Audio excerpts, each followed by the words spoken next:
Kaistorbo sa tulog ng tao. Yung gilid lang kasi kahit puntahan niyo naman marami yung mga paligid niya. Pinatawag na ng barangay ang may-ari ng ice plant ngayong araw para pagpaliwanagin. Pag-uusapan na rin daw nila sa barangay council ang posibleng pagpapaalis sa naturang planta. Para sa unang balita, Sherian Torres reporting.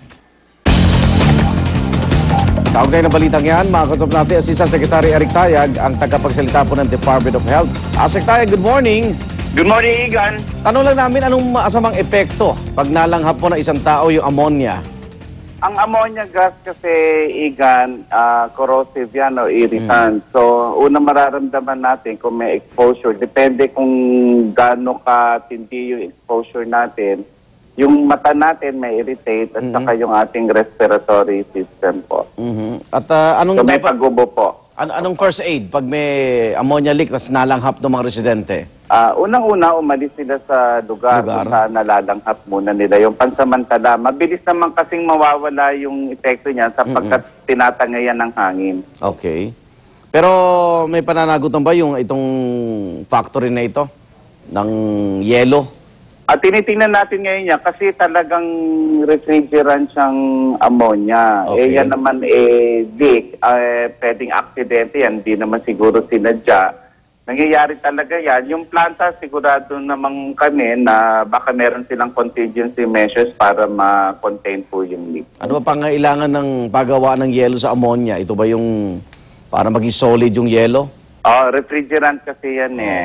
Yun Kailangan talaga yung sangkap na yan. Ngayon, kung minsan nagkakaroon ng leak, na nare-release ngayon yung ammonia gas sa paligid niya. So, yung maring maamoy po yan ng mga nakatira sa paligid. Kaya in-evacuate muna sila pansamantala. So, sa ngayon, pwede bang bumalik na? Safe na ba? Dahil sabi nyo, temporary lang po yung ng ammonia. Una, kung wala nang naamoy, safe na yun. Pangalawa, kung nagawa na nilang paraan yung leak, pwede na po ulit. Okay. Maraming salamat po, Asek. Maraming salamat, Igan. DOH spokesman, Asek Eric Tayag. Samantala, nananatili po sa intensive care unit ng Makati Medical Center si Comedy King Dolphy. Bagamat mas maganda na ang kanyang lagay ngayon, patuloy pa rin siyang binabantayan ng mga doktor. May live report si Isay Reyes. Isay. Rhea, nanatiling nakaantabay ang GMA News sa medical bulletin ng kondisyon ni Dolphy na maaaring ilabas anumang oras ngayong araw. Nitong mga nakalipas na araw tuwing may dumadalaw na kaibigan at kaanak ni Mang Dolphy, nag-uumapaw ang pagdarasal na sana'y magtuloy-tuloy na ang paggaling ni Dolphy. Ayon sa update na ibinigay ng kaanak ni Comedy King na si Eric Quezon kahapon, kapansin-pansin ang lakas at patuloy na pagtibay ng kanilang pananampalataya na malalagpasan ito ng buong pamilya. Sabi pa nga niya, patuloy silang tulungan sa pagdarasal sa Ama. Isang misa ng pasasalamat pa nga ang kanilang idinaos din kahapon. Ukol sa medikal na kondisyon ng ama, unti-unti raw bumubuti ang lagay nito pero patuloy pa rin ang kanilang pag-antabay sa posibilidad na baka magkaroon ng panibagong komplikasyon. Dahil pa rin sa internal bleeding, mababang platelet count at sa sakit na chronic obstructive pulmonary disorder o COPD. Nananatiling critical man daw ang sitwasyon ng ama, masaya naman ang kanilang buong pamilya dahil maganda ang nagiging response ng ama sa mga procedure na isinasagawa sa kanya. Noong isang gabi ay isinagawa naman ang tracheostomy kay Dolphy. Sa surgical procedure na ito, nilalagyan ng hiwa sa leeg ang pasyente para makapagpasok dito ng tubo patungo sa daanan ng hangin upang mapadali ang paghinga nito. Maganda rin daw ang naging response ni Dolphy dito. Matapos isagawa ang operasyon, muli siyang ibinalik sa intensive care unit upang patuloy na mabantayan ng mga doktor.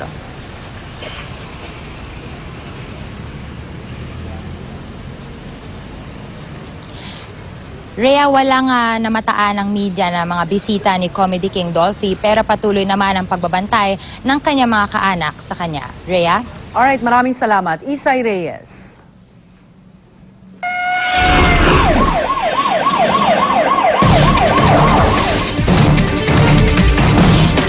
Aabot sa 10 milyong piso ang halaga ng natupok na ari-arian matapos masunog ang isang bodega ng karton sa Taguig City. Inaalam pa ng mga otoridad ang sanhi ng sunog.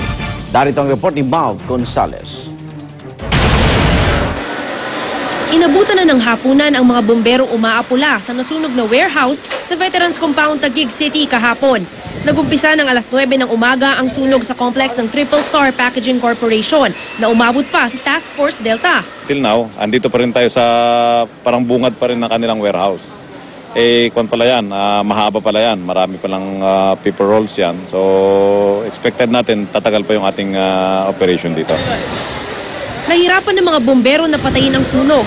Bukod kasi sa puro karton ang laman ng warehouse, walang malapit na water hydrant dito.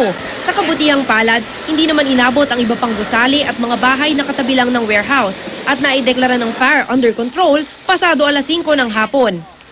Tumulong rin ng mga bombero galing pa sa iba't ibang parte ng Metro Manila kaya napabilis ang pag-apula sa sunog.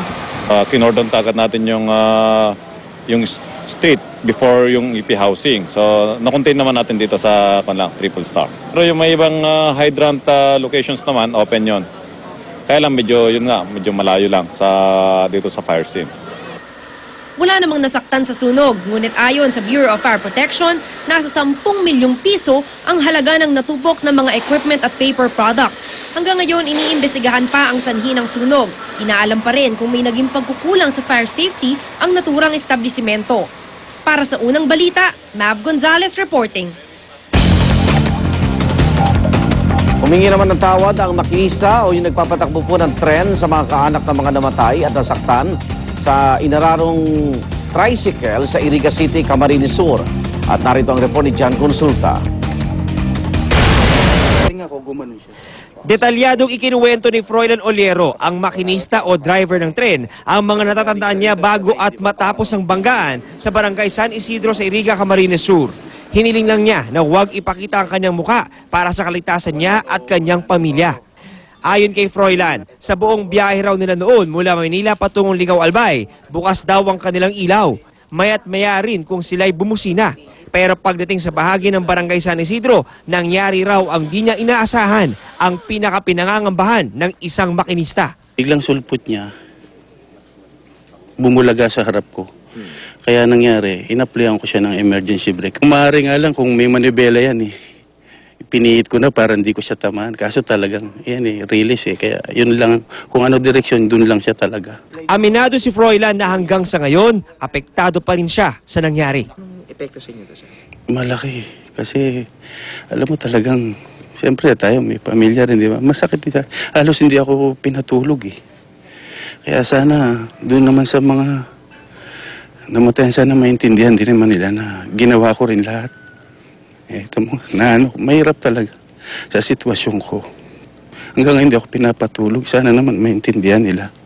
Sa huli, humingi siya ng tawad at pangunawa sa mga namatayan at nasaktan sa aksidente. Sana sa mga namatayan, doon din naman sa mga, sana ganun din, sana yung, hangad ko rin yung kapatawaran nyo na sana maintindihan nyo na hindi ko talaga kagustuhan. Ginawa ko naman lahat para hindi mangyakaso.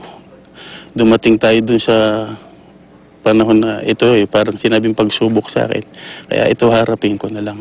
Magkakaiba naman ang naging reaksyon ng mga namatayan sa aksidente. Alam ko naman po na hindi niya kasalanan eh. Alam ko naman po na yung tricycle driver may kasalanan. Ang sorya lang daman. Paano man po si pamilya kung inarog ang tren na yan? Tabangan ang pamilya mit at dakol ang ginadan kan tren na yan.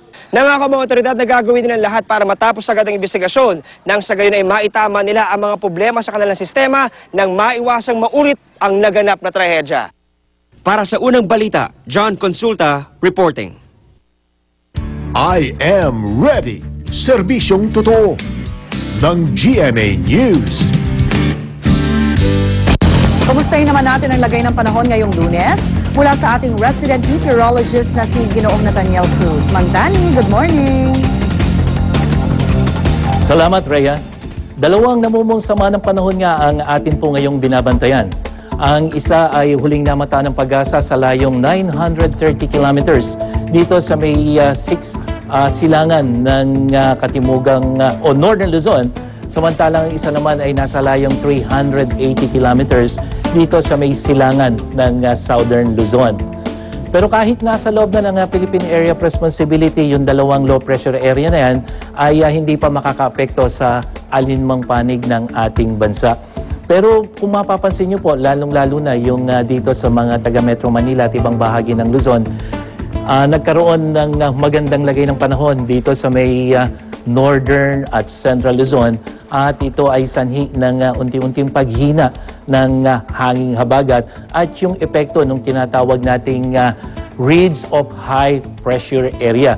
Samantalang dito po sa may Visayas hanggang dito sa may Mindanao ay patuloy na makakaranas naman ng kalat-kalat na dagliang pagulan at pagkulog, pagkidlat.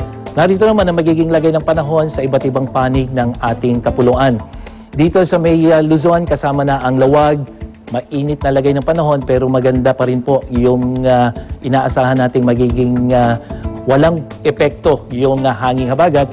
Samantalang dito sa may Southern Luzon, kalat-kalat na dagliang pagulan at pagkulog, pagkidlat ang ating inaasahan. Dito sa Metro Manila, mayroon na pong posibilidad ng pagulan, maaga pa lamang 30%, at habang humahapon pagdating ng tanghali, mapapansin nyo, mataas na yung posibilidad ng pagulan, 80%, at pagdating po ng gabihan ay ganun din 80%. Pero tingnan natin yung init factor natin. 32 degrees ang inaasahan natin na temperatura, pero 36 degrees Celsius ang magiging pakiramdam ng ating mga katawan. At para naman sa Visayas ay kalat-kalat